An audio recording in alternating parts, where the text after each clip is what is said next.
அன்பு நண்பர்களே, அனைவருக்கும் இனிய காலை வணக்கம். நாம் இன்று முதல் 32 நாட்களுக்கு தொண்டை நாட்டில் அமைந்திருக்கும் சிவஸ்தலங்களை பார்க்க இருக்கின்றோம். அவற்றுள் முதலாவதாக 237வது தேவாரம் பாடல் பெற்ற ஸ்தலமான திருக்கச்சி ஏகம்பம் அல்லது கச்சி ஏகம்பம் என்ற காஞ்சிபுரத்தில் அமைந்திருக்கும் சிவாலயத்தை பற்றித்தான் பார்க்க இருக்கின்றோம்.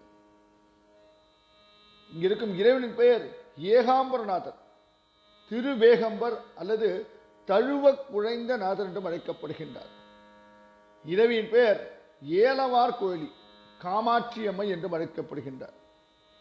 காஞ்சிபுரத்துக்கு செல்வதற்கு வழி சொல்ல தேவையில்லை என்று நினைக்கின்றேன். மிகவும் பிரசித்தி பெற்ற ஊர். சென்னையிலிருந்து 80 கிலோமீட்டர் தொலைவில் இருக்கின்றது. தமிழகத்தின் அனைத்து நகரங்களிலிருந்தும் இங்கு செல்வதற்கு பேருந்து வசதிகள் இருக்கின்றன. இந்த ஆலயத்தின் தலபுராணத்தை பார்ப்போமா? மாமரத்தை தலமரமாக கொண்டுள்ளதால் ஏகாம்பரம் என பெயர் பெற்றது. ஏ பிளஸ் ஆம்ரம், அதுதான் மாமரம் என்றானது. கச்சி என்பது ஊரின் பெயர். தவம் செய்த அம்பிகைக்கு இறைவனார் மாமரத்துக்கு அடியில் காட்சி தந்து அருள் புரிந்த பதி.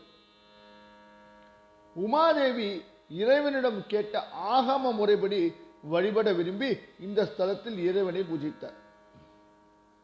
மூலவர் அம்பாள் பிரதிஷ்டை செய்து வழிபட்ட பிருதிவி லிங்கமாகும், அதாவது மணல் லிங்கமாகும்.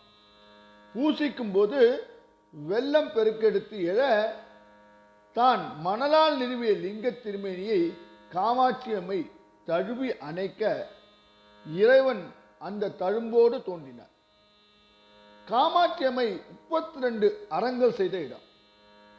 சுந்தரருக்கு இடக்கண் ஒளிபெற்ற ஸ்தலம்.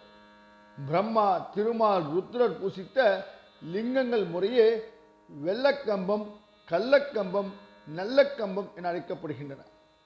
சக்தி பீடமாகிய காமகோடி பீடம் உள்ள ஸ்தலம். நாகரேசு காஞ்சி என்று மகாகவி காளிதாசனால் போற்றப்பட்ட சிறுத்தலம். காஞ்சிபுரம் வரலாற்று பெருமையும் இலக்கியங்கள் இடம்பெற்ற பெருமையும் உடையது. கோவில்கள் நிறைந்த நகரம் என்ற சிறப்புடைய காஞ்சிபுரம் முக்தி தரும் தலங்களாக கருதப்படும் 7 நகரங்களில் ஒன்றாகும். பஞ்சபூத ஸ்தலங்களில் பூமி தலமாக விளங்குவது காஞ்சிபுரம். இங்கு பித்விலிங்கமாக சிவபெருமான் ஏகாம்பேஸ்வர் என்ற பெயருடன் எழுந்தள்ளியிருக்கின்றார். மூலலிங்கம் மணலால் ஆனதால் இதற்கு அபிஷேகம் செய்வது கிடையாது.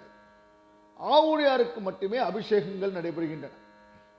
இந்த ஆலயம் சுமார் 23 ஏக்கர் பரப்பளவில் அமைந்திருக்கின்றது. 5 பிரகாரங்களை உடைய இந்த ஆலயத்தின் ராஜகோபுரம் சுமார் 190 அடி உயரமும் 9 நிலைகளை உடையதாகவும் அமைந்திருக்கிறது. 4ஆம் பிரகாரத்தில் உள்ள ஆயிரங்கால் மண்டபம் பல சிற்பக்கலை நுணுக்கங்களை கொண்டிருக்கின்றது. ஆலயத்தின் முதல் பிரகாரத்தில் ஈசான மூலையில் 108 வைணவ திவ்ய தேசங்களில் ஒன்றான நிலாத்துண்ட பெருமாள் சன்னதி அமைந்திருக்கின்றது. ஒருமுறை பார்வதி திருக்கைலாயத்தில் சிவபெருமானின் கண்களை விளையாட்டாக மூடிவிட்டார். இதன் காரணமாக எல்லா உலகங்களும் இருளில் மூழ்கின. உடனே சிவபெருமான் தனது நெற்றிக்கண்ணை திறந்து இருள் அகற்றினார். அம்பிகை விளையாட்டாக கண்களை மூடினாலும் அதனால் எல்லா ஜீவராசிகளுக்கும் ஏற்பட்ட சிரமங்களுக்காக பூவுலருக்கு சென்று பிராயச்சித்தமாக தன்னை நோக்கி தவம் இயக்குமாறு அம்பிகையை பணிந்தார். அம்பிகையும் இந்த பூவுலருக்கு வந்து புனித தலமான இந்த காஞ்சிபுரத்தில் கம்பா நதிக்கரையில் ஒரு மாமரத்தின் அடியில் மணலால் ஒரு சிவலிங்கம் உருவாக்கி பூஜித்து வந்தார். அம்பிகை பார்வதியின் தவப்பெருமையை உலகுக்கு உணர்த்த சிவபெருமான் கம்பா நதியில் வெள்ளம் பெருக்கெடுத்து ஓடும்படி செய்தார். வெள்ளத்தில் மணல் லிங்கம் அடித்து செல்லாதபடி அம்பிகை லிங்கத்தை தழுவி கட்டி கொண்டார். அவ்வாறு உமையம்மை தழுவிய போது இறைவன் தன் திருமேனியில் அம்பிகையின் வளைத்தழும்பும் முளைச்சூடும் ஏற்று தழுவ குழைந்தார். இவ்வாறு இறைவனை வழிபட்ட இந்த வரலாறு திருக்குறிப்பு தொண்ட நாயனார் புராணத்திலும் காஞ்சி புராணத்திலும் விரிவாக கூறப்பட்டிருக்கின்றது. இதனால் இறைவனுக்கு தழுவ குழைந்த நாதர் என்ற பெயர் ஏற்பட்டது. இவ்வாறு அம்பிகை இறைவனை கட்டி தழுவிக்கொண்டதை சுந்தரர் தனது பதிகத்தில் 71வது பதிகத்தில் 10வது பாடலாக அழகாக குறிப்பிடுகின்றார். எல் கலியின்றி இமையவர் கோனை ஈசனை வழிபாடு செய்வாள் போல் உள்ளத்துள்கி உகந்தும்மை நங்கை வழிபடச் சென்று நின்றவா கண்டு வெள்ளங்காட்டி வெறுட்ட அஞ்சி வெறுவி ஓடி தழுவ வெளிப்பட்ட கள்ளக்கம்பனை எங்கள் பிரானை காண கண் அடியேன் பெற்றவாறே என்கின்றார்.